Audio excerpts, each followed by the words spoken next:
દુબઈમાં રહીને ગુજરાતના રિયલ ટેસ્ટને મિસ કરો છો તો આવી જાઓ મારા સાથે. કેમ છો દુબઈ? આજે મેં એવું ફૂડ ટ્રાય કર્યું કે પહેલા જ બાઇટમાં ગુજરાતની યાદ આવી ગઈ. ગરમા ગરમ ફાફડા અને વણેલા ગાંઠિયા, બસ આવું બ્રેકફાસ્ટ મળી જાય તો દિવસ બની જાય.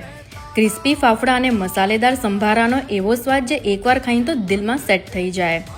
બહારથી ક્રિસ્પી અને અંદરથી ફ્લફી મેથી ગોટા ગુજરાતનું ટ્રેડિશનલ સ્નેક છે. અને ઓનેસ્ટલી મેં દુબઈમાં ભૂંગળા બટેકા ફર્સ્ટ ટાઈમ ટ્રાય કર્યા, જે મને થોડા સ્પાઇસી અને ચટપટા પણ પરફેક્ટ લાગ્યા. અને મારી ફેવરેટ દાબેલી ખાઈને તો મજા જ પડી ગઈ. અહીંયાની દાબેલી ખાવાનું બિલકુલ પણ મિસ નહીં કરતા. ચિપ્સ સેન્ડવિચ નોર્મલ સેન્ડવિચ કરતાં ટોટલી અલગ experience. Something unique taste try કર્યું હોય એવું લાગ્યું.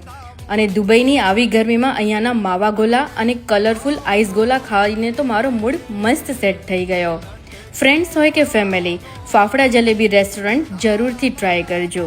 હાય પૂનમબેન, મેં જે વસ્તુ ટ્રાય કરી એના સિવાય તમારા પાસે શું છે વેરાયટીમાં? ઓકે, એના સિવાય અમારી પાસે આપણે ગુજરાતના બધા નમકીન્સ છે, સ્પેશિયલી ખાજલી, પોરબંદરની પ્રખ્યાત ખાજલી, અને ઘણી બધી ચાટ આઇટમ્સના ઓપ્શન્સ બી અવેલેબલ છે. એના સિવાય અમે લોકો કેટરિંગના સ્પેશિયલ ઓર્ડર લઈએ છીએ. આ રીલને સેવ કરવાનું ભૂલતા નહીં. Located Karama, Dubai.